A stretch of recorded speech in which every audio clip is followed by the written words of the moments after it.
All right, guys, here's your Thursday workout for the day. Your prime movements. First, get loosened up.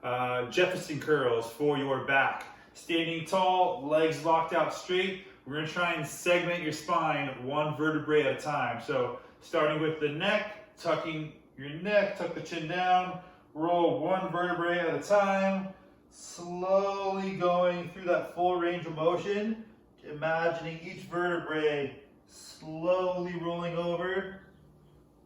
When you eventually get to your end range of motion, then reverse.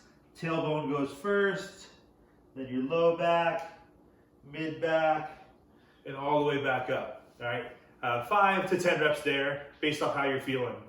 Second movement, inchworms. If you have room, you can do a walking inchworm, or if you have less room, you do these in place. In your starting position from your hands and your toes, walk out into your push-up position, and then walk your hands back.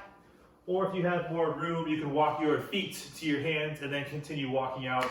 10 inchworms there, 10 scap push-ups. The goal with that scap push-up is keeping your arms locked out, driving your shoulder down and back into the socket there. So in your push-up position, sink your shoulders back and down, and then press through as high as you can, scale it to your knees, sinking down, and then pressing through. Your fourth and final movement for the prime here is 10 reps of a hip bridge. You're gonna lay on the floor, heels on the ground, knees at about 90-degree angles, press your hips up, squeeze your butt at the top, control back down, tap the hips to the floor, press back up, press up high, squeeze and hold for 1 second at the top. Those are your prime movements for today.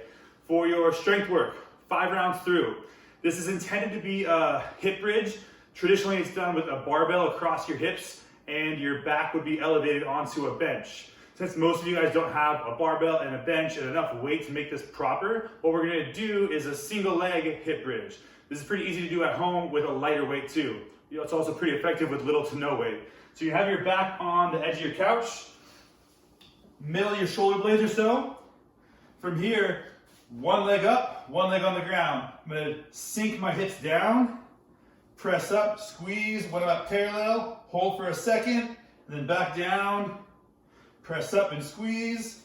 You guys are gonna do 6 to 12 reps on one leg, and then 6 to 12 reps on your other leg. If you know you have one leg significantly weaker than the other one, match the reps of your weaker leg with your stronger leg. So don't do your stronger leg first and get 12, and then do your weaker leg second and only get 6, okay? Do your weaker leg first, whatever you get there, match that with your stronger leg.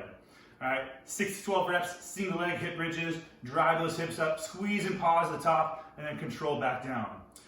Second movement, this is intended to be a banded face pull. It's a great exercise for strengthening the mid and lower traps of your back here. So usually you would set up a band at about face height. You would pull shoulder blades up and back, retracting those shoulders here. Most of you guys do not have bands at home, so we're gonna do a equipment-free scaled option. So the first one I'm gonna show you is more for your mid traps, mid back. You're gonna lay on the floor. When we're doing this, I want your legs straight, butt squeeze, abs tight, forehead is pressed to the floor, hands on the back of the head. You're then going to lift your elbows up, hold for 1, 2, and then down.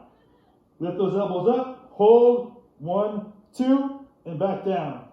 If you want to work more of your lower trap, you're going to scale it by arms are straight, thumbs are up. Same setup though, abs tight, butt tight. Lift your hands up, hold, 1, 2, and then back down.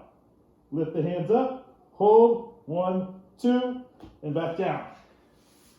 We're doing 10 reps there. You guys can mix and match between the straight arm version and then the bat wing version and see which one you find more effective for your mid back and shoulders. Conditioning today, a 10-minute AMRAP. You're gonna start with 30 double unders or 30 jumping jacks. Pick your poison there. And then it's a single arm dumbbell snatch. You'll snatch that weight up. Once the weight's overhead, you're then gonna do reverse lunge with one leg, switch, reverse lunge, your other leg. That's 1 repetition. So then switch arms, dumbbell snatch up, lunge with each leg. That would be 2 repetitions. So 30 double unders and 10 reps of that dumbbell snatch plus 2 lunges, dumbbell snatch plus 2 lunges, so 10 reps there. If you have questions with details, let me know. I don't want you guys doing 20 snatches and 40 lunges per round. So you're gonna do one snatch up, lunge left, lunge right, that's 1 rep. Snatch with your other hand, lunge left, lunge right, that is 2 reps. So 10 reps of snatch plus 2 lunges. 10-minute AMRAP, the goal is to be moving consistently the entire time in that 10-minute window. If you have any questions, let me know, and I will see you guys tomorrow.